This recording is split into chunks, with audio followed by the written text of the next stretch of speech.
So eto mga idol, matapos na hindi napigilan ni Angas ng Pinas, Janriel Casimero, ang maglabas ng kanyang hinanaing na patungkol sa naging pahayag ng boxing sports analyst na si Attorney Ed Tolentino na patungkol sa kanyang naging laban kontra sa Mexican bad boy Luis Nery, kung saan ngay namura ito ni Angas ng Pinas sa live ni Kuyang Joseph nang dahil sa hindi patas na pahayag ng nasabing sports analyst, kung saan ngay nadugtungan pa ito sa pahayag na sinabing bakit nanalo lamang si Cuadro Alas nang dahil sa overweight si Nery na good timing ang ginawang pag-atake sa early round, na ito ang naging komento ni Casimero sa inilabas na PTV Sports Network, na sinabi rito ni Cuadro Alas ay basura nga raw itong si Tolentino. So dahil na rin dito mga idol ay hinamon na rin si Ed Tolentino ng ilan sa mga boxing fans na dapat nga raw ay maging patas ang mga birada nito sa kanyang mga prediction, na base na rin sa ilang sinasabi ni Tolentino ay napiga nga daw ng husto si Luis Nery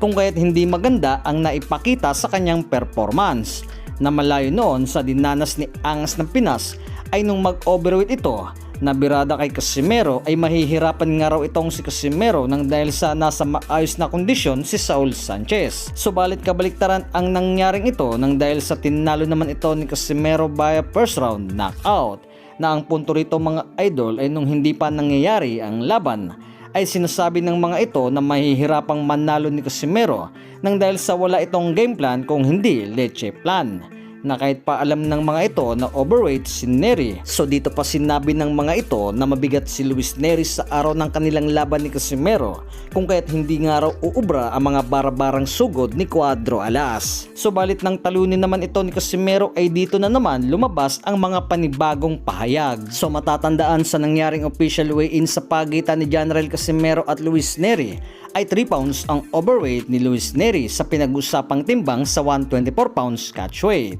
na sa binigay na oras kay Luis Nery na para bawasan pa ito ay 2 hours ay halos wala itong tinunaw ang Meksikano. So dahil dito mga idol ay napunta si Nery sa rehydration clause sa 134 pounds, bagay naman na mas nakakalamang si Luis Nery nang dahil sa hindi naman ito napiga ng gusto ang kanyang katawan, na matatandaan na rin mga idol na nung taong 2018 na para sa WBC belt na hawak dito ni Luis Nery sa 118 pounds bantamweight ay 3 pounds din ang overweight nito kontra sa Japanese na si Yamanaka sa kanilang rematch. Kumbaga ngay walang naging pakialam si Nery na kung mabaklas ba sa kanya ang titulo at nang maban ito sa Japan na basta lamang manalo sa laban, na sa araw ng kanilang laban ay mas mabigat dito si Luis Nery na sa unang timbang nito sa 121 pounds at si Yamanaka naman sa 117 pounds, kung saan ngay mas umangat pa ang dalawang ito sa mga nakalipas na oras, na mas nakakalamang dito si Luis Nery. So rito ngayon nanalo naman itong si Nery by second round knockout. So bagamat nanalo ito ay hindi naman ito nakuha ang titulo at tuluyan pang naban ng Japan Boxing Commission